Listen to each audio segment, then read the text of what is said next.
Bismillahirrahmanirrahim. Assalamualaikum warahmatullahi wabarakatuh.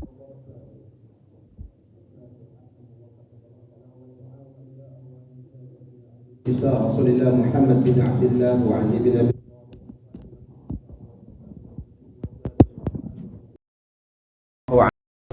البيت وأتباعه وإلى أرواح والدنا ووالدكم وأمواتنا وأمواتكم وأموات المسلمين أجمعين أن الله تغشاهم بالرحمة والمغفرة ويسكنهم الجنة ويفرج على المسلمين واختم لنا ولكم بالحسنى وهو رض عنا في خير اللطف وعافية وإلى حضرة النبي محمد صلى الله عليه وسلم. الفاتحة. أعوذ بالله من الشيطان الرجيم. بسم الله الرحمن الرحيم. الحمد لله رب العالمين الرحمن الرحيم مالك يوم الدين إياك نعبد وإياك نستعين اهدنا الصراط المستقيم صراط الذين أنعمت عليهم غير المغضوب عليهم ولا الضالين.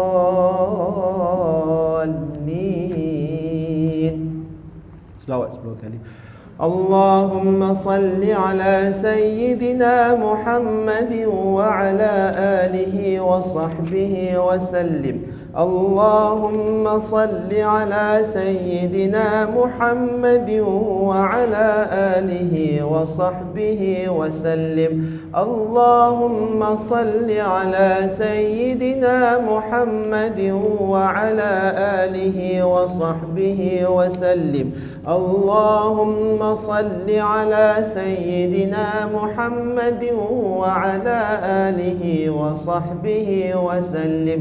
اللهم صل على سيدنا محمد وعلى آله وصحبه وسلم. اللهم صل على سيدنا محمد وعلى آله وصحبه وسلم. اللهم صل على سيدنا محمد وعلى آله وصحبه وسلم. اللهم صل على سيدنا محمد وعلى آله وصحبه وسلم. اللهم صل على سيدنا محمد وعلى آله وصحبه وسلم. اللهم صل على سيدنا محمد وعلى آله وصحبه وسلم. بسم الله الرحمن الرحيم. الحمد لله رب العالمين والصلاة والسلام على سيد المرسلين وعلى آله وصحبه أجمعين. نوينا تعلم والتعليم وتذكرا وتذكيرا والنفع والانتفاع والإفادة والاستفادة والحث على التمسك بكتاب الله وسنة رسول الله صلى الله عليه وسلم ودعاء إلى الهدى ودلالة على الخير وابتغاء وجه الله ومرضاته وقربه سبحانه وتعالى. اللهم افتح علينا حكمتك وانشر علينا من خزائن رحمتك يا أرحم الراحمين. رب اشرح لي صدري ويسر أمري واحلل عقدة من لساني يفقه قولي والحمد لله رب العالمين. الحمد لله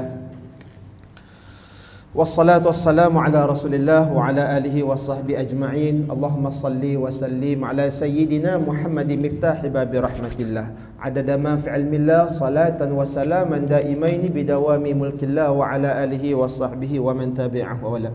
Yang berusaha Tuan Haji Nasir Bakrib, Usis Surah Ar-Radah, Tuan Kuasa, tuan-tuan, puan-puan, hadirin hadirat yang dirahmati Allah. Alhamdulillah.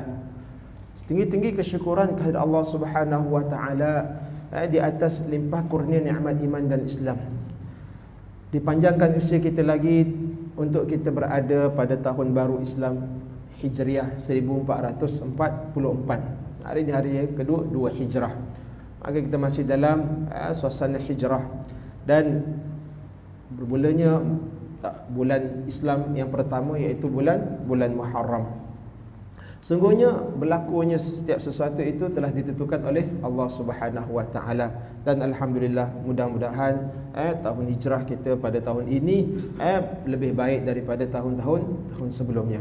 Jadi pada pagi ini saya mengambil kesempatanlah kuliah saya nak buat sedikit tentang sirah Nabawi, berkaitan juga dengan kita punya pelajaran atau Syamil Muhammadi, khusus untuk pengenalan ataupun untuk perjuangan sirah sejarah Nabi SAW yang berkaitan dengan hijrah.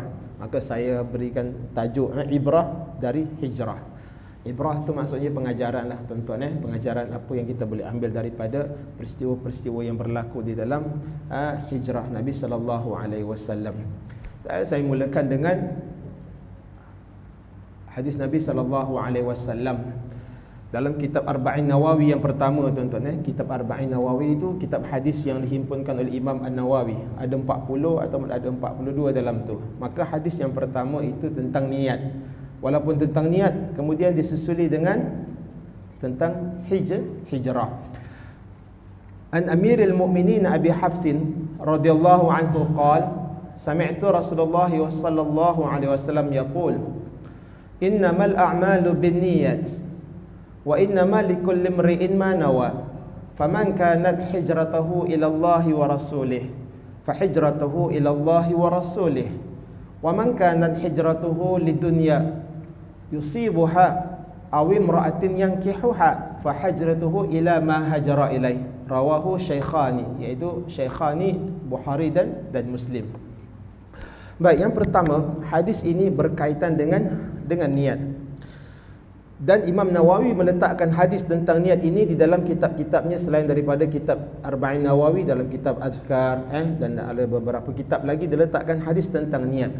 Dan kalau kita lihat kitab-kitab kuning tu, kitab-kitab kuning kalau kita belajar tuan-tuan, yang pertama-tama sekali dia letak tentang hadis innamal a'malu binniyat.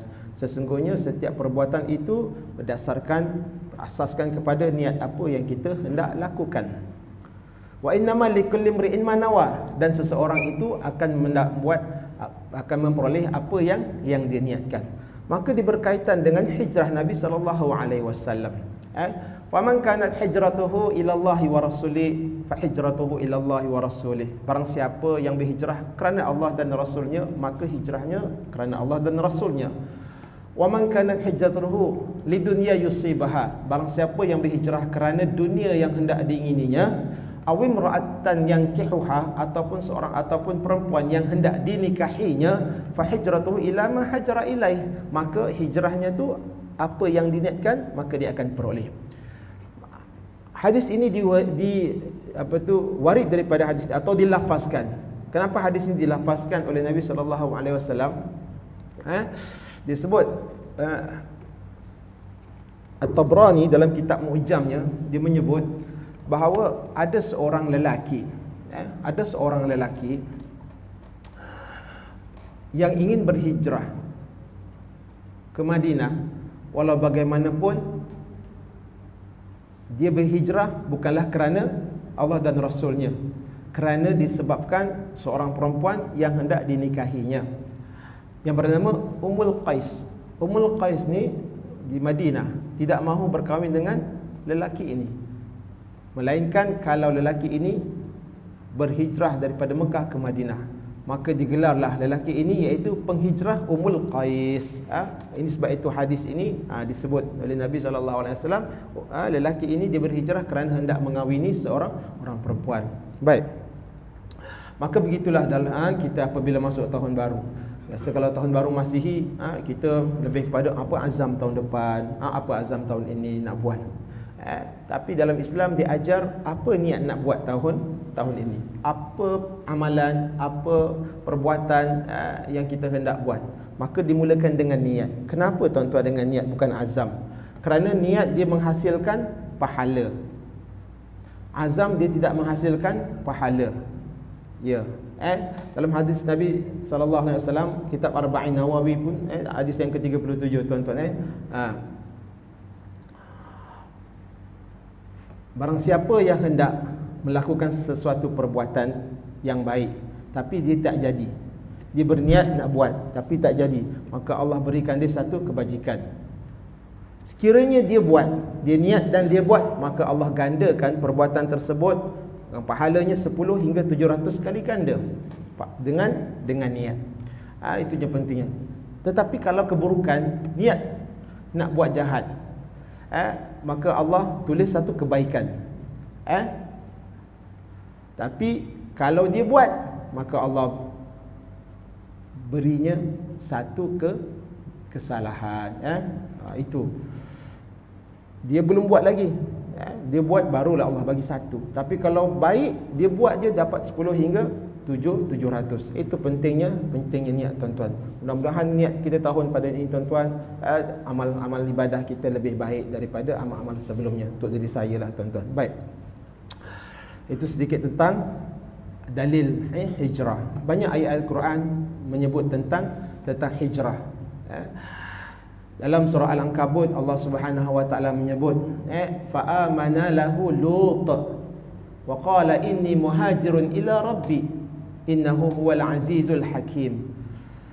Berkata Lut, fa amana lahu Lut, setelah Lut beriman kepadanya, kepada Allah, dan berkata Ibrahim, inni muhajirun ila rabbi, sesungguhnya aku berhijrah kepada Tuhanku.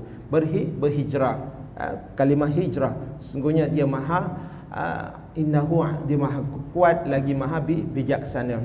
Itu masuk hijrah. Tuan-tuan, hijrah ini berasal dari perkataan bahasa Arab yang telah dimelayukan lah. Bila sebut hijrah je kita dah tahu. Tapi maksud hijrah ini, apa maksud hijrah tuan-tuan? Dalam hadis dia ada menyebut ta'rif hijrah dari segi bahasa dan dari segi syarak. Dari segi bahasa lughatan, hijrah ni maksudnya at-tarku, iaitu meninggalkan.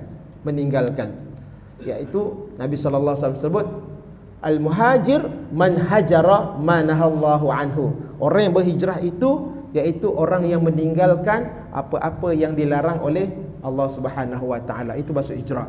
Maknanya kalau kita buat daripada tak baik kepada baik, itu maksud hijrah. Tapi kalau buat baik kepada lebih baik pun dia masuk hijrah. Tapi kalau buat tak baik kepada tak baik juga, itu bukan hijrah. Dia mesti ada perpindahan ataupun berubah perbuatannya daripada baik kepada baik.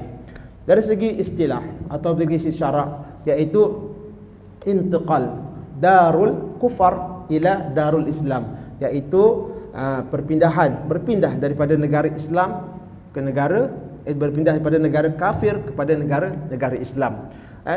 Disebut ni tentang peristiwa hijrah lah, berpindah daripada belenggu kekafiran di Makkah dan kepada keamanan, kebaikan kepada Islam di Madinah. Itu asalnya. Tapi boleh kita sebutkan asal saja berpindah itu adalah nama hijrah, dengan syarat dia berpindah ke yang lebih baik. Kita semua ni tuan-tuan dipaksa untuk berhijrah. Kita maksud dipaksa berhijrah, tak boleh tidak kena berhijrah. Yang pertama, umur kita dipaksa oleh Allah untuk berhijrah daripada umur kanak-kanak naik kepada umur daripada bayi, kanak-kanak, remaja, belia, dewasa, dan sekarang umur usia dah panjang, dah lanjut, paksa hijrah. Lepas tu dah habis, hijrah lagi tuan-tuan. Hijrah lagi daripada alam roh, berhijrah masuk alam rahim, berhijrah ke alam dunia. Lepas tu hijrah lagi ke alam barzakh. Kemudian hijrah lagi ke alam akhirat. Kan berhijrah tu kita akan dipaksa untuk berhijrah, tak boleh tidak mau berubah. Juga kita kan dulu kita seorang, kemudian kita berkahwin dah 2 orang, kemudian dia akan berubah kepada ramai kan. Akhirnya dia kembali ke balik 2 orang. Nampak? Dia tak ada kekal kalau 5 orang daripada awal 5 sampai, tidak. Daripada seorang kepada 2 kepada ramai. Bila lebih ramai, kemudian kembali kepada hijrah kepada 2 orang, kemudian tinggal seorang. Itulah hakikat yang pada kita yang kita akan tempuhi tuan-tuan. Baik, itu maksud hijrah. Saya nak menelusuri sedikit tentang peristiwa hijrah Nabi sallallahu alaihi wasallam. Tuan-tuan, ikut dalam sirah, mana datangnya peristiwa ataupun awal Muharram ni? mana datang, mesti ada sumber dia, mesti ada asas dia untuk jadikan bulan Muharram ini. Kenapa bulan Muharram ini dipilih untuk bulan hijrah? Dalam sirah Nabi SAW, sebelum adanya takwim hijriah ni, orang-orang jahiliyah Arab, mereka telah menggunakan kalender-kalender dahulu seperti kalender tahun gajah, tahun Romawi, tahun Persia, yang berasaskan kepada peristiwa besar jahiliyah, peristiwa jahiliyah. Lalu berlakunya ataupun timbulnya daripada satu peristiwa besar daripada sejarah Islam, maka lahirlah dinamakan tahun Hijriah. Bermulanya dikira tahun Hijrah ni iaitu 7 tahun setelah kewafatan Nabi sallallahu alaihi wasallam. Maka daripada perbincangan itu, manakah dia nak ambil peristiwa hijrah? Maka dia ambil daripada peristiwa perpindahan Nabi daripada kota Mekah ke Madinah. Abu Nuaim Asbahani, dia ada meriwayatkan dua peristiwa yang berlaku tentang timbulnya hijrah ni. Yang pertama, ketika Sayyidina Umar radhiyallahu anhu menjadi khalifah mentadbir. Lalu Sayyidina Umar menerima dokumen keuangan yang bertulis bulan Syaban, tetapi tidak ada tahunnya. Adakah bulan Syaban tahun ini, atau bulan Syaban tahun lepas, atau sebelum-sebelumnya? Itu yang pertama. Yang kedua, gubernur pada ketika di wilayah bawah pemerintahan Sayyidina Umar mengadu kepada Sayyidina Umar. Mereka menerima satu dokumen yang penting, tapi tidak dinyatakan tahun. Lalu bagaimana mereka nak tentukan dokumen ini tahun yang keberapa? Akhirnya Sayyidina Umar memanggil para sahabat. Beberapa orang sahabat nak membincangkan kita untuk menentukan tarikh hijrah ataupun tarikh Islam, mana kita nak ambil, daripada mana asas sumbernya. Lalu antara sahabat dia mengeluarkan pendapat ada 4. Yang pertama, adakah nak ambil tahun kelahiran Nabi sallallahu alaihi wasallam? Yang kedua, tahun kenabian. Yang ketiga, tahun hijrah.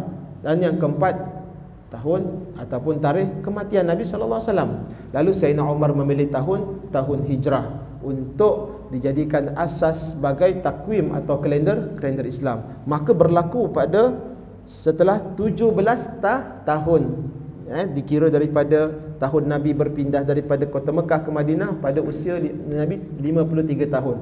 Jadi daripada 7 tahun selepas kewafatan, kemudian diambil hitung daripada tarikh Nabi SAW hijrah adalah 17 tahun. Maka sampailah kita kepada hari ini 1444 hijrah.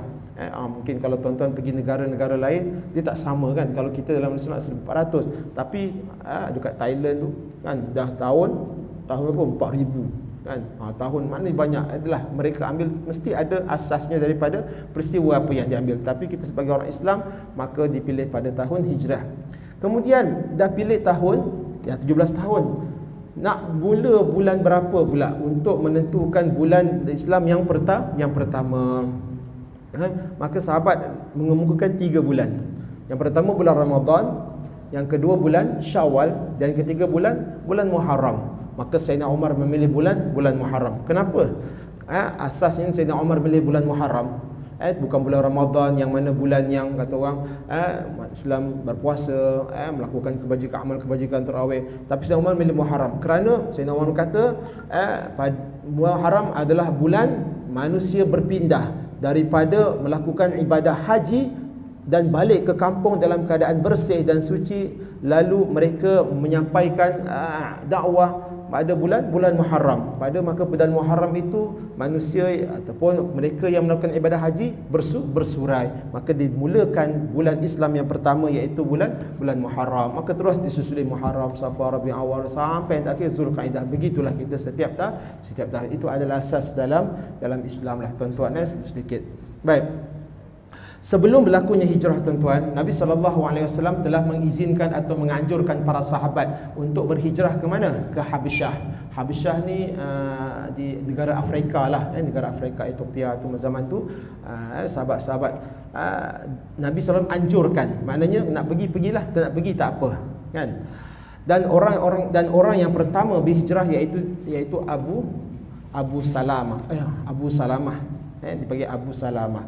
Baik, sehinggalah Nabi SAW diperintahkan oleh Allah untuk berhijrah, baru Nabi melakukan hijrah. Nabi tidak akan melakukan sesuatu perbuatan tanpa pimpinan ataupun wahyu daripada Allah Subhanahu wa taala. Wa ma yantiqu 'anil hawa illa wahyun yuha. Nabi SAW dia tidak menyebut atau tidak mengeluarkan, membuat, melainkan semua diwahyukan oleh Allah. Barulah Nabi akan buat ataupun akan menyebut.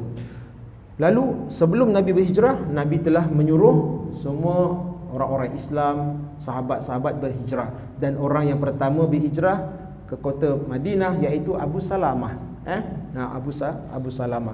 Baik, Abu Salamah tuan-tuan, bersama anaknya dan isterinya Ummu Salamah. Walau bagaimanapun sampai di sempadan Mekah itu Abu Salamah telah dihalang oleh kafir Quraisy untuk berhijrah bersama dengan isterinya. Lalu Abu Salamah saja dibenarkan untuk berhijrah. Ummu Salamah dengan anaknya ditahan oleh kafir Quraisy serta setahun. Kemudian tahun berikutnya baru berhijrah. Baik. Di antara sahabat Nabi yang paling berani mengiklankan hijrahnya iaitu Sayyidina Umar. Sahabat-sahabat lain semua dalam sembunyi-sembunyi. Sayyidina Umar dia berkata di atas bukit, dalam sirah Nabawi saya tengok, siapa nak tengok isterinya jadi janda ataupun nak tengok anak jadi yatim, tunggu aku dekat belakang bukit tu. Orang kafir Quraisy seorang pun tak berani. Itu Sayyidina Umar, tuan-tuan. Maka Sayyidina Umar menzahirkan dia berhijrah dengan terang-terang. Yang lain semua sembunyi-sembunyi supaya tidak disekati. Dan asbab dalam sirah Nabawi, 3 faktor utama yang menyebabkan perpindahan Nabi sallallahu alaihi wasallam. Yang pertama dah tentu perintah Allah. Itu pertama. Yang kedua nak menyelamatkan akidah umat Islam, dan yang ketiga untuk mengelak daripada disakiti, dizalimi oleh orang-orang kafir Quraisy. Maka berlakulah hijrah. Baik. Mana datangnya dalam satu hadis Nabi sallallahu alaihi wasallam diriwayatkan oleh Imam Bukhari, dia menyebut yang membenarkan, yang membolehkan Nabi bermula hijrah, Nabi sallallahu alaihi wasallam bermimpi. Ra'aitu fil manam. Nabi berkata, ra'aitu fil manam inni uhajirun ila min Makkati ila al-ardi nakhlun biha. Fazahaba wa hala wa ila al-yamama aw hajar fa iza hiya madinatul Yathrib. Nabi SAW memberitahu bahawa aku semua bermimpi. Mimpi Nabi tak sama macam mimpi kita. Mimpi Nabi adalah wahyu. Nabi menerima wahyu dalam bentuk-bentuk yang pelbagai. Salah satunya seperti mimpi, seperti rasa berat di anggota badannya, dan beberapa lagi cara wahyu sampai kepada Nabi SAW. Yang ini adalah melalui mimpi. Maka dalam mimpi tersebut Nabi SAW menceritakan bahawa Nabi SAW berhijrah daripada Mekah ke satu negeri yang banyak pohon tamar. Maka Nabi SAW pergi, dan Nabi SAW menyangka dia adalah Yamamah, di Yaman, atau Hajar. Hajar itu di tanah Arab. Fa izahiyya Madinatu Yasrib. Rupa-rupanya satu tempat itu adalah Madinah. Maka barulah Nabi memberitahu pada Abu Bakar, barulah kita boleh berpindah. Sebelum berpindah atau berhijrah, Sayyidina Abu Bakar ni adalah sahabat yang terakhir nak berhijrah. Lalu Sayyidina Abu Bakar memberitahu, jumpa Nabi yang pertama, wahai Rasulullah, izinkan aku berhijrah. Orang lain semua dah keluar dah. Tinggal Sayyidina Abu Bakar dengan Rasulullah saja. Maka Nabi berkata, nanti dulu. Kemudian datang kali kedua, Sayyidina Abu Bakar minta izin nak keluar hijrah. Rasulullah kata, nanti dahulu. Sampailah kali ketiga, Rasulullah kata, tunggu dahulu, mudah-mudahan engkau akan diberi teman yang baik. Begitu. Lalu hati kecil Sayyidina Abu Bakar berkata, mudah-mudahan ia adalah Rasulullah. Baik. Tapi sebelum tu, Nabi tak beritahu lagi waktu beliau nak keluar ni. Kemudian apabila Nabi SAW hendak mulakan hijrah, sudah tentu orang-orang kafir Quraisy tahu tentang perpindahan orang Islam yang ramai ke kota Madinah. Lalu mereka rasa bimbang, sebab orang Islam ini akan membina kekuatan di Madinah besok, kemudian dia akan datang balik ke Mekah. Lalu berlakulah perancangan kafir Quraisy yang diketuai oleh Abu Jahal di satu tempat yang bernama Darun Nadwa. Ini bersirah lah tuan-tuan. Kalau tuan-tuan kita belajar kitab dulu kan, di Darun Nadwa ni kita kembali kepada sejarah Nabi SAW. Mereka berbincang, dan dalam perbincangan itu Abu Jahal tak mahu ada daripada Bani Hashim, Bani Muttalib dan Bani Manaf, kerana mereka ada hubungan dengan Rasulullah SAW. Dan pembesar-pembesar kafir Quraisy ini turut serta dalam perbincangan, dan dia sertai ada seorang tua daripada cara pemakaiannya daripada kaum Najd. Lalu Nabi SAW berkata, orang tua itu adalah iblis yang menyerupai manusia, sama-sama untuk merancang tidak lain melainkan untuk membunuh Nabi SAW. Maka dalam perbincangan itu disebut Abul Buhturi, pembesar Quraisy, dia mencadangkan pendapat yang pertama, kita penjarakan Nabi SAW. Maka Abu Bakar dengan orang tua ni tak setuju. Kata kalau kita penjara, besok satu masa orang Islam akan kumpul dan akan datang untuk membebaskan Nabi SAW. Akhirnya kemudian ada kata, kita buang daerah, pun tak setuju. Akhirnya Abu Jahal kata, kita bunuh je Nabi SAW, kita bunuh je, habis cerita. Maka orang tua ni pun mengiyakan apa yang dicadangkan oleh Abu Jahal. Tengok tuan-tuan, hebatnya Abu Jahal ni, idea dia syaitan pun setuju, iblis pun setuju kan. Itu hebatnya Abu Jahal ni.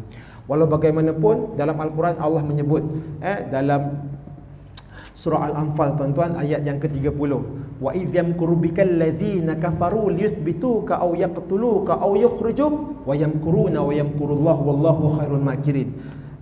Tuan-tuan, ayat Al-Quran ni Allah sebut, dan ingatlah wahai Muhammad, bahawa mereka ni orang-orang kafir ini sedang berbincang untuk menangkap dan memenjarakan kau, liyuthbituka aw yaqtuluk, atau membunuh kau, aw yukhrijuk, atau mengeluarkan engkau daripada tanah Arab.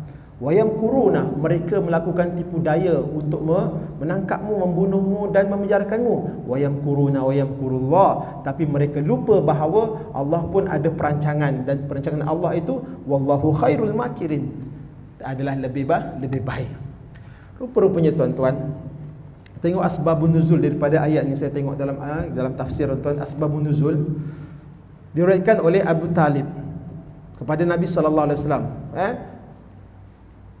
Abu Talib apa? Bapa saudara dia. Saudara Nabi SAW temu pada Nabi, wahai Rasulullah, tahukah engkau apa yang diperbincangkan oleh kaum Quraisy? Bapa saudara tanya, wahai Rasulullah, tahu tak apa yang kaum Quraisy tengah bincang sekarang ni? Maka Nabi jawab, terus, mereka akan memenjarakanku, membunuhku, atau mengusirku. Abu Talib berkata, siapa yang bagi tahu? Siapa yang bagi tahu kau wahai Muhammad?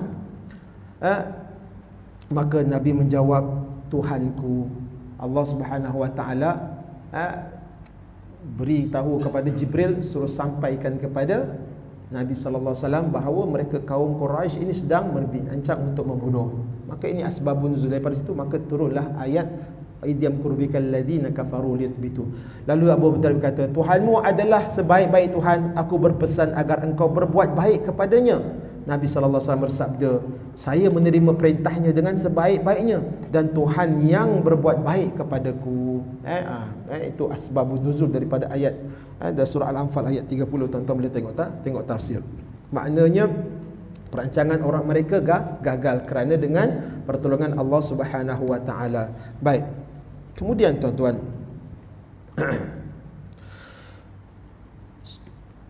sebelum keluar berhijrah tu tuan-tuan, Nabi sallallahu alaihi wasallam berpesan kepada Sayyidina Ali radhiyallahu anhu untuk tidur di tempatnya. Ni nak mula atur strategi. Abu Bakar belum tahu lagi. Apabila Nabi sallallahu alaihi wasallam dah tahu perancangan Quraisy, maka Nabi sallallahu alaihi wasallam bertindak awal sebelum mereka melakukan pembunuhan ataupun penangkapan. Lalu Sayyidina Abu Bakar, Sayyidina Ali menerima arahan daripada Nabi sallallahu alaihi wasallam, dan Nabi sallallahu alaihi wasallam memberi jaminan bahawa engkau tidak akan dibunuh. Kalau kita lah tuan-tuan, orang nak tangkap kita, lepas tu kita cerita dekat orang, kau tolong aku, malam ni kau duduk dekat aku kenapa kata ada orang nak tangkap aku dia nak bunuh aku, kau gantilah tempat aku. Tak apalah, terima kasih je lah. Ada lah. Tapi Sayyidina Ali tak berkata kan, ada. Sebab Nabi SAW telah memberi jaminan kepada Sayyidina Ali, kau tidak diapa-apakan. Orang Arab ni dia nak bunuh Nabi, jadi bila dia tengok bukan Nabi, dia tak bunuh lah. Sebab dia nak Nabi je. Dia kata Nabi, dia tak ada bunuh. Kalau tak ada Nabi, bunuh yang ni. Kalau tak ada ni, itu dia lain. Tak ada. Lalu sebelum mereka orang-orang kafir Quraisy ini, setiap satu kabilah dia mencari orang yang paling kuat untuk tangkap Nabi sallallahu alaihi wasallam. Kemudian apabila perancangan mereka, Nabi sallallahu alaihi wasallam tahu, Nabi telah bertindak awal, minta Sayyidina Ali supaya berada di katilnya, dan Nabi keluar. Kemudian dalam kisah sirah itu, dalam kitab tafsir ni tuan-tuan, bila saya tengok dia punya asbabun nuzul, pada tafsirnya mengatakan Nabi SAW keluar pada waktu tengah hari. Kerana orang Arab ni waktu tengah hari dia berehat tuan-tuan. Orang Arab ni waktu tengah hari sebab cuaca panas, lalu dia berehat di rumah. Mereka berehat di rumah, dia tidak keluar. Jadi dalam tafsir Al-Quran ni tengok, dia tulis kat situ dalam tafsir dia, Nabi SAW keluar waktu tengah hari ketika orang berehat di rumah. Kemudian dalam sirah Nabawi, Nabi SAW keluar pada waktu malam. Waktu malam. Dan ketika keluar tu, apabila telah dikepung oleh pembesar, oleh orang-orang yang gagah ni, dia kat situ dalam sirah dia tulis, Nabi SAW mengajar kepada kita, Nabi SAW membaca surah Yasin pada ayat yang ke-9. Waja'alna min baini aydihim saddan wa min khalfihim saddan fa aghshaynahum fahum la yubsirun. Tapi kalau kita niat tak baik, tak jadi juga tuan-tuan. Untuk orang tu. Kalau tengok terjemah daripada ayat ni, waja'alna min baini aydihim saddan wa min khalfihim sadda, dan kami jadikan di belakang dan di hadapannya sadda. Sadda ni dinding ataupun penghalang, yang mana mereka fa'akshaynahum fahum la yubsirun. Ini orang-orang kuat ni dia tak nampak Nabi. Bukan Nabi itu hilang, tapi Allah dindingkan pandangan mereka daripada melihat Nabi. Lalu Nabi SAW keluar. Dan ketika itu bila Nabi keluar seorang, dan tidak tahu Nabi keluar. Akhirnya mereka tunggu sampailah tahu pagi Nabi akan keluar untuk pergi salat ke Kaabah, pergi ke Kaabah. Tapi sampai pagi itu akhirnya Nabi tak keluar. Lalu dia melihat ada orang baring. Mereka pun tak sabar dan terus masuk ke rumah. Dan apabila dilihat, dibuka daripada selimut itu, dan disebut dalam kitab tafsir, selimut yang dipakai oleh Sayyidina Ali radhiyallahu itu adalah selimut berwarna hijau daripada Hadramaut. Kan? Itu dalam tafsir ni tuan-tuan, kitab ni. Kemudian bila dibuka tengok Sayyidina Ali, lalu mereka bertambah marah dan murah melakukan perancangan. Kemudian Nabi SAW sampai ke rumah Abu Bakar. Abu Bakar tak tahu lagi. Maka Nabi SAW sampai rumah Abu Bakar. Abu Bakar ni rupanya dia pun telah menyiapkan 2 kenderaan, iaitu unta lah tuan-tuan, untuk melakukan hijrah. Dah siap dia punya kenderaan perancangannya. Sampai rumah Abu Bakar, kemudian Abu Bakar tak tahu apa yang Nabi nak buat sebenarnya. Lalu Nabi pun beritahu kepada Abu Bakar, wahai Abu Bakar, Allah telah memerintahkan aku untuk hijrah, maka engkau adalah teman untuk aku. Menangis Abu Bakar. Lalu Asma melihat ayahnya Abu Bakar itu menangis. Asma berkata, pertama kali aku melihat orang menangis kerana betul, kerana terharu. Sedangkan biasanya orang menangis ni tuan-tuan kerana susah. Tapi Abu Bakar radhiyallahu anhu menangis kerana terharu bahawa hati kecil ni yang mana ingin menjadi teman kepada Nabi telah dimakbulkan oleh Allah Subhanahu wa taala. Abu Bakar anaknya pertama Aisyah, yang kedua Asma, yang ketiga Abdullah. Setiap satu ini telah diatur oleh Abu Bakar supaya membuat masing-masing buat dia punya strategi ataupun dia punya perancangan mereka. Abdullah bin Abu Bakar adalah ditugaskan untuk mengintip perkhabaran maklumat yang berlaku di pasar. Lalu Abdullah bin Abu Bakar ini dia pergi ke pasar, dia mendengar apa perbualan orang kafir. Kemudian dia akan sampaikan kepada Rasulullah ketika Rasulullah berada di gua Thur, kan 3 hari 3 malam. Tuan-tuan, kemudian setiap seorang itu telah ditugaskan untuk membantu perjuangan Nabi sallallahu alaihi wasallam, dan keluarlah Nabi sallallahu alaihi wasallam pada malam itu bersama Sayyidina Abu Bakar. Dan yang membantu untuk memandu Nabi dan Abu Bakar ini siapa? Abdullah bin Uraiqid, seorang musyrik, untuk membantu Sayyidina Abu Bakar dan Rasulullah untuk pergi mengikuti jalan yang bukan dilalui oleh khalifah Arab, kafilah kafilah Arab ni. Orang Arab ni dia ada satu jalan, memang jalan itu kalau pergi balik semua orang tahu itu jalan dia. Tapi Abdullah bin Uraiqid ini Nabi sallallahu alaihi wasallam minta bantu dia. Orang musyrik itulah kelebihan ataupun boleh kita gunakan orang yang bukan Islam untuk kebaikan Islam. Maka Rasulullah gunakan. Lalu sepatutnya nak ke arah Madinah itu dia ke utara, tapi Abdullah bin Uraiqid bawa melalui jalan selatan. Maka orang kafir ni dia tidak tahu. Mereka pun terus buat sekatan ataupun roblok lah dekat sempadan yang mana dilalui oleh kafilah, tetapi tidak jumpa kerana Abdullah bin Uraiqid ni bawa jalan tempat lain untuk ke Gua Thur. Lalu bertebaran pada esok hari mencari Nabi SAW, sehingga pembesar Quraisy menawarkan 100 ekor unta betina bagi sesiapa yang dapat Nabi SAW. Maka mereka bersungguh-sungguhlah untuk mencari Nabi SAW. Maka sampailah di Gua Thur, Nabi SAW masuk. Sebelum masuk, Abu Bakar dulu minta izin kepada Rasulullah, biar aku masuk dulu.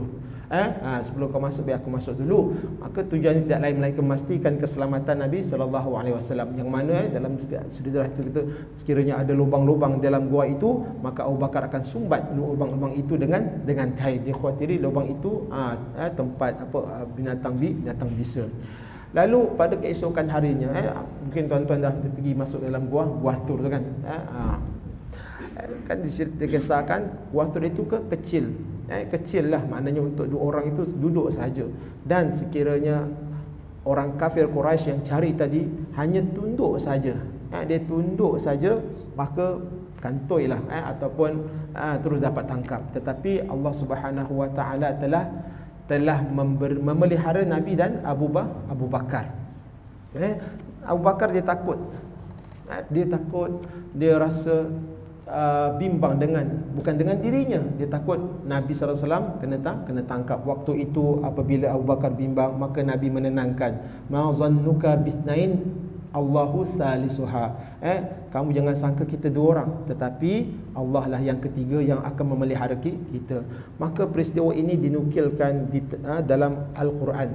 Tuan-tuan, surah At-Taubah, tuan-tuan, Allah Subhanahu Wa Taala sebutkan, illa tansurullaha faqad nasarullah id akhrajahu alladhina kafaru thaniyasnain id huma fil ghar. Ini kisah dalam kalau tengok dia punya asbabun nuzul, tuan-tuan, inilah peristiwa hijrah. Id yaqulu li sahibihi la tahzan innallaha ma'ana. Kita boleh tengok dalam surah At-Taubah. Surah At-Taubah ayat yang ke-40 tu. Itu adalah peristiwa hijrah Nabi sallallahu alaihi wasallam. Dan ulama tidak menafikan bahawa disebut dalam kitab tu idh yaqulu lil sahibihi, ketika Nabi sallallahu alaihi wasallam berkata kepada sahabatnya. Semua ulama bersependapat bahawa yang dimaksudkan dengan sahabat Nabi sallallahu alaihi wasallam itu adalah Sayyidina Abu Bakar. La tahzan, jangan bersedih. Innallaha ma'ana, kerana Allah bersama dengan kita. Itu adalah janji kepada Sayyidina Abu Bakar, menyebabkan Sayyidina Abu Bakar merasa tenang dengan jaminan daripada Allah Subhanahu Wa Taala. Kemudian setelah 3 hari, maka bermulalah penghijrahan Nabi sallallahu alaihi wasallam keluar daripada Gua Thur itu. Orang kafir Quraisy pun dia kata 3 hari kalau kejar pun memang tak dapat. Lalu mereka pun keluar. Tidak mengikut jalan biasa, tapi ikut jalan selatan. Jalan itu. Kemudian dalam perjalanan, tuan-tuan, Nabi sallallahu alaihi wasallam dikejar oleh Suraqah bin Malik. Tuan-tuan, kisah Suraqah bin Malik tuan-tuan hanya dalam peristiwa hijrah Nabi sallallahu alaihi wasallam. Suraqah bin Malik ni adalah seorang penunggang kuda yang hebat dan pemanah yang hebat. Oleh sebab dia tamak hendakkan harta 100 ekor unta betina, maka dikejar Nabi sallallahu alaihi wasallam. Dia seorang je. Ketika dia sedang kejar tuan-tuan, dia nampak Nabi keluar, dia kejar. Kemudian Abu Bakar ni ketika berjalan, Rasulullah menunggang unta. Kemudian Abu Bakar ini sekejap ke kanan, sekejap ke kiri, sekejap ke depan, sekejap ke belakang. Lalu Rasulullah bertanya, wahai Abu Bakar, kenapa kejap kanan, kiri, ke depan, belakang? Abu Bakar pun berkata, wahai Rasulullah, aku merasakan bila aku berjalan di sebelah musuh datang sebelah kanan, aku ke kanan. Kadang-kadang aku merasakan musuh ada dekat depan, aku datang ke depan. Maka Rasulullah kata, menenangkan Abu Bakar, wahai Abu Bakar, jangan bimbang, Allah bersama dengan kita. Kemudian tidak lama sebelah situ Abu Bakar beritahu, wahai Rasulullah, ada orang mengejar kita. Rasulullah baca Quran ketika sedang menunggang tu, baca Quran je kan, tak hiraukan. Wahai Rasulullah, semakin dekat ni, semakin dekat dengan jarak panah, kalau dia panah ni sampai ni. Rasulullah pun tenang. Kemudian Abu Bakar bimbang sebab dah dekat dah ni. Suraqah bin Nawfal ni adalah penunggang, Suraqah bin Malik ni adalah penunggang kuda yang hebat. Kemudian Rasulullah pun tutup Quran, lalu Rasulullah angkat tangan dan berdoa, Allahumma kfinahu ma syi'ta.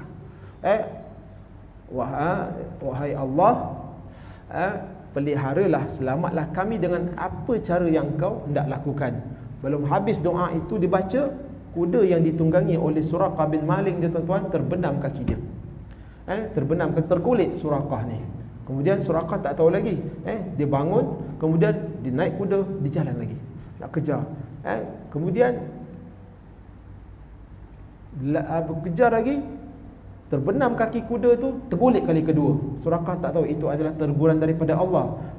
Kemudian lari je kejar, nak dekat dah ni. Abu Bakar dah risau. Sampai yang ketiga, terbenam kali ketiga, tergulit sekali lagi, terus tak mampu. Dan Suraqah pun dia rasakan Nabi SAW ini dijaga oleh Allah, terus takut. Akhirnya Nabi SAW turun daripada tunggangannya dan pergi kepada Suraqah. Dia kata, siapa kamu kan?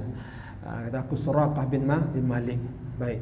Kemudian Nabi SAW dia tanya, wahai Suraqah, mahukah kau kalau aku kalungkan gelang Kisra Anusyarwan, Raja Parsi? Suraqah ni tercengang-cengang. Wahai Rasulullah. Kemudian Suraqah ni, wahai Rasulullah, aman, minta keizinan untuk lepas. Sebab Suraqah waktu itu dah tak tahu nak buat apa. Tapi Rasulullah beritahu lagi kepada Suraqah, wahai Suraqah, maukah kamu aku kalungkan dengan gelang daripada Anusyarwan, iaitu Raja Parsi? Kenapa? Rasulullah dah tahu apa akan berlaku. Itu antara mukjizat Nabi sallallahu alaihi wasallam.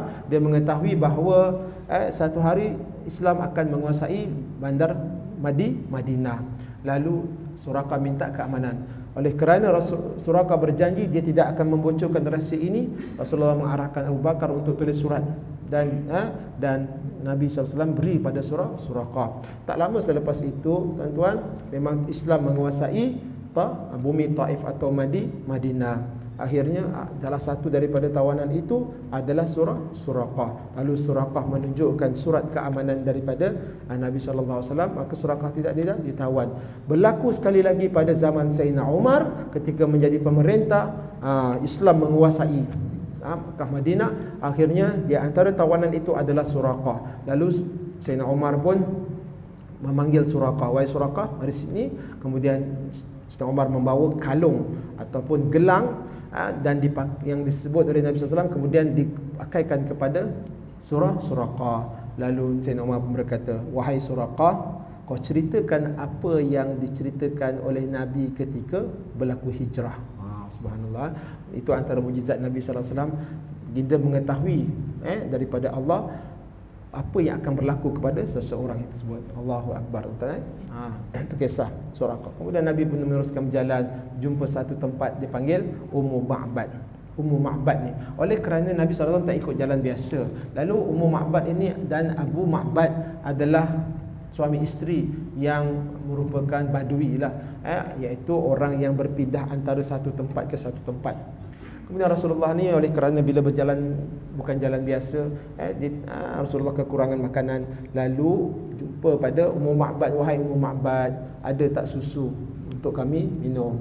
Lalu Ummu Ma'bad berkata, dia tak tahu itu adalah Rasulullah. Kalau ada dah lama dah kami akan muliakan tetamu. Nabi sallallahu alaihi wasallam sebut, man kana yu'minu billahi wal yawmil akhir falyukrim dhaifahu. Barang siapa yang beriman kepada Allah dan Rasulnya, maka hendaklah muliakan tetamu. Muliakan tetamu, tuan-tuan. Itu antara tuntutan dalam Islam, muliakan tetamu lah. Kalau tetamu datang, tentunya kita rasa gembira atau suka. Kerana itu diajarin Nabi sallallahu alaihi wasallam. Tapi tak ada apa-apa Muhammad nak beri. Aku ada apa yang kau ada. Aku ada kambing yang telah tua dan kurus. Mari sini. Nabi pun minta kambing itu. Lalu dengan berkat Nabi sallallahu alaihi wasallam, kambing yang tua lagi kurus itu, Nabi sallallahu alaihi wasallam perah susunya, terus keluar susu. Keluar susu. Keluar. Ya.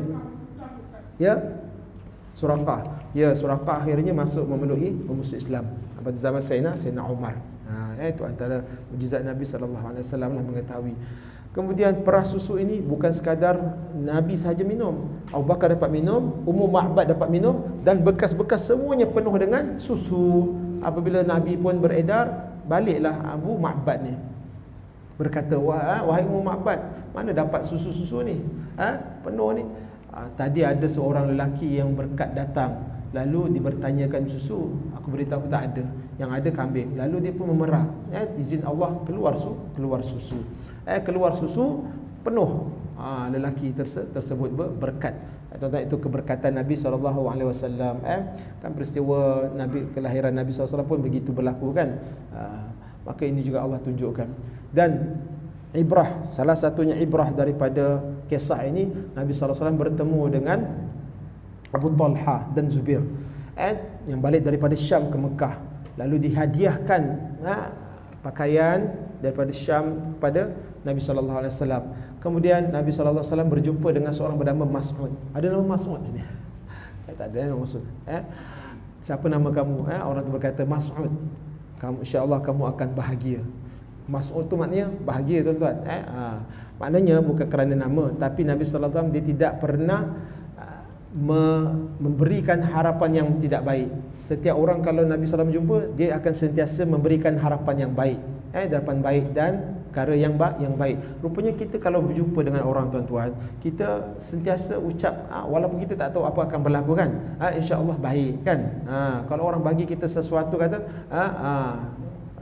saya tak adalah Ustaz Rahim tu, kalau apa-apa saja orang beri kat dia ataupun siapa saya jumpa, dia mesti cakap barakallahu fi, masuk barakallahu fi, moga Allah beri berkat. Bukan untuk ustaz je boleh cakap. Kita orang biasa, kalau anak-anak ke ataupun siapa kawan kita kan bagi sesuatu kat kita kan, atau kita jumpa, sebelum kita pisah tu, semoga Allah beri berkat. Itu adalah ucapan yang baik. Berkat ni bukan saja apa-apa sajalah, semua. Apa maksud berkat?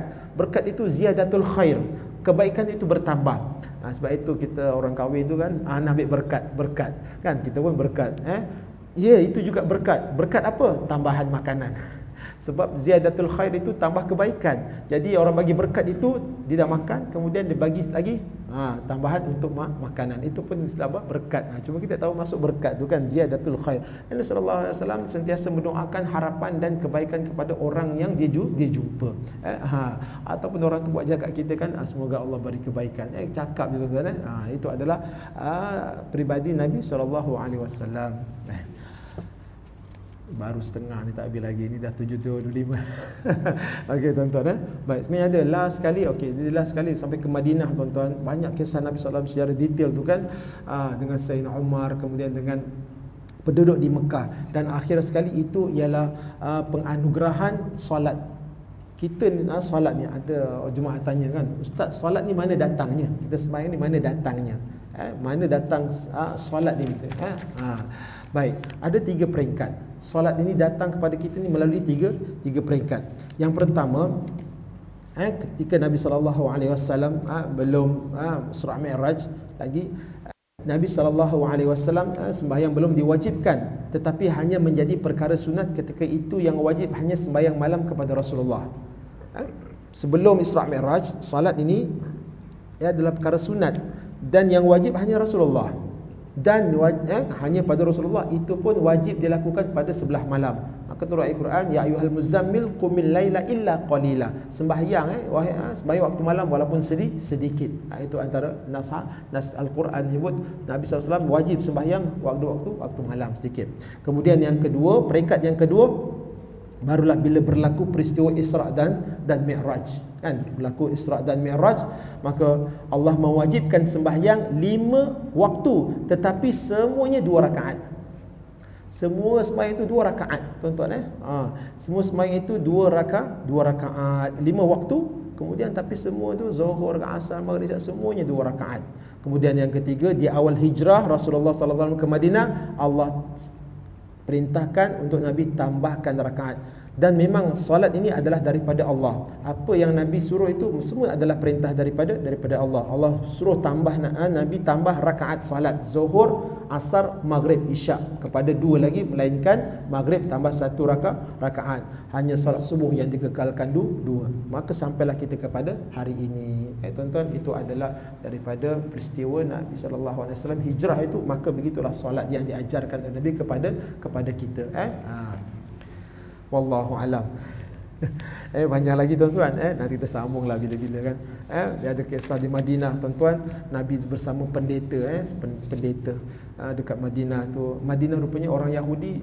Zaman Nabi dah ada, sebab itu orang Yahudi itu asal usulnya daripada Palestin sana tu kan. Zaman Nabi ada yang berlari, kemudian berdagang ataupun berhijrah yang ke Madinah. Sebab itu di Madinah tu ada orang Yahudi. Orang Yahudi ni tuan-tuan, dia memang suka mengukir janji. Walaupun seorang pendeta Yahudi, orang yang alim, dihormati oleh orang-orang Yahudi di Madinah. Bila Nabi kata, siapa? Ini siapa? Maka dia kata, oh, dia seorang yang alim, dia adalah pembesar kami, dia adalah orang yang terbaik. Tapi bila bila pendeta ini, oleh kerana dia membaca kitab Taurat, lalu dia tahu bahawa ini adalah Nabi akhir zaman, pendeta ini beriman kepada Allah dan Rasul. Maka Nabi pun panggil ketua pendeta ini, kenapa dia lupa saya nama dia, untuk diisytiharkan pada semua kaum-kaum Yahudi. Bila masa diisytiharkan tu, pendeta tu dia tak naik lagi. Nabi berkata, apa pendapat kamu tentang Fulan bin Fulan? Oh, dia adalah seorang alim, dia adalah pendeta kami, tempat rujuk kami, orang yang paling kita hormati semua. Kemudian Nabi pun minta keluar yang Fulan ni naik. Okey. Kemudian pendeta ini melafazkan syahadah di depan kaum Yahudi, kan, beriman. Kemudian Nabi bertanya, apa pendapat kamu tentang pendeta ni?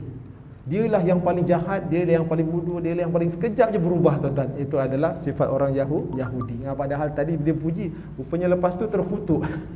Benda itu ni, Allahu Akbar. Itu di antara sirah-sirah Nabi SAW yang berlaku dalam sejarah. Mudah-mudahan tuan, ibrah, banyak sangatlah ibrah yang kita lakukan, yang kita buat. Tengok Nabi ni, kalau Allah nak pindahkan daripada Mekah ke Madinah, tak perlulah kena tangkap, tak perlu kena kejar, tuan-tuan. Macam mana Allah buat Nabi pergi naik Isra' Mi'raj kan? Boleh saja kan? Malaikat hantar je malaikat, pindah terus, terbang terus dah sampai. Tapi kenapa kena tempur, nak kena hancam, nak kena bunuh, nak kena semua, kemudian kena apa semua macam. Itu ibrahnya daripada situ. Kita dalam melaksanakan sesuatu, kita tidak boleh nafikan pertolongan daripada Allah. Macam mana hebat kita, macam mana kita terror hebat, bagus ke, jangan lupa mesti ada Allah di dalam kerja kita. Itu ajar kepada kita, iaitu kena mohon kepada Allah Subhanahu wa taala dalam setiap amalan yang kita lakukan. Fa iza azamta fatawakkal 'ala Allah. Dah usaha, dah maksimum usaha, barulah berdoa kepada Allah dan azam bahawa kerja kita ni akan bagus, dan barulah datangnya pertolongan Allah Subhanahu wa taala. Wallahu alam. Setengah, tuan-tuan. Sampai sudah ulas sedikit untuk diri saya dulu, tuan-tuan. Untuk diri saya yang fakir ini, untuk sirah Nabawi. Mudah-mudahan lahir rasa cinta kita kepada Nabi SAW. Wallahu alam. Yang baik daripada Allah, yang kurang, yang dhaif daripada kelemahan diri saya. Mudah-mudahan Allah berkati ilmu yang kita perolehi.